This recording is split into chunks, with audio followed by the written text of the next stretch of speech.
या घडीची सर्वात महत्त्वाची आणि मोठी बातमी केज तालुक्यातून येत आहे।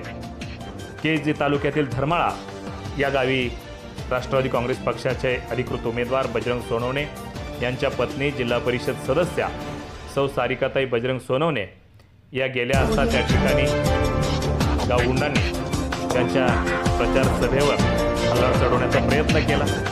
त्या ठिकाणचे जे सरपंच आहेत ते सरपंच वैजनाथ साळुंके व नवनाथ साळुंके हे या हल्ल्यामध्ये जखमी झालेले आहेत। सो सारिकाताई सोनवणे यांना कसलीही इजा किंवा कसलीही जखम झालेली नाही। घटनास्थळापासून त्या काही अवघ्या अंतरावर होत्या, त्यामुळे त्यांना इजा किंवा जखम झालेली नाही आहे। परंतु हा अत्यंत गंभीर स्वरूपाचा हल्ला मानला जातो आहे आणि या हल्ल्यामध्ये भाजप समर्थकांचा हात आहे। स्वतः ज्यांनी हल्ला केला ते भाजप समर्थक असल्याचा आरोप राष्ट्रवादी काँग्रेस पक्षाच्या वतीनं करण्यात आलेला आहे। या घटनेचा जिल्हाभरातून निषेध व्यक्त केला जातो आहे।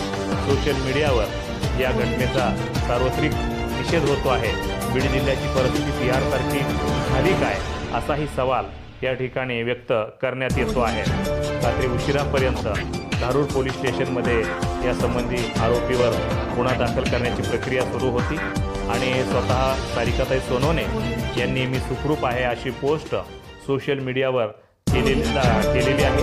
त्यामध्ये त्या स्वतः म्हणतायत की या कठीण प्रसंगी माझ्या व आपले उमेदवार बजरंग सोनवणे यांच्या पाठीशी असलेल्या बीड जिल्ह्यातील तसंच संबंध महाराष्ट्रातील लोकशाहीवादी नागरिकांचे आभार। मात्र आपण कोणीही काळजी करू नका, मी सुखरूप आहे। आपणा सर्वांची साथ आहे तोपर्यंत जिल्ह्यातील गुंड प्रवृत्तीच्या विरोधात आवाज उठवत राहील, सर्वसामान्यांसाठी लढत राहील। सौ सारिका बजरंग सोनवणे अशी पोस्ट सुद्धा सारिकाताई यांनी शेअर केलेली आहे। याचाही परिणाम चांगला येतो आहे। परंतु ही जी काही प्रवृत्ती आहे ही प्रवृत्ती निश्चितच लोकशाहीला मारक असल्याची भावना समाज माध्यमातून व्यक्त होत आहे। राष्ट्रवादी काँग्रेसनं मात्र या संदर्भात हा हल्ला गावगुंडा जो व्यक्त होतो गावगुंड म्हणून तो गावगुंड नसून भाजपचेच कार्यकर्ते असल्याचा आरोप राष्ट्रवादी काँग्रेसच्या वतीनं केला जातो आहे।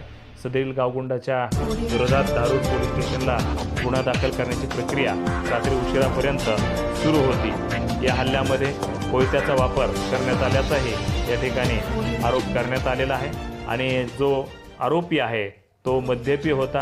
त्यानं गोंधळ या ठिकाणी घालण्याचा प्रयत्न केला आणि दहशत निर्माण करण्याचा प्रयत्न केला अशीही माहिती या ठिकाणी पुढे येत आहे।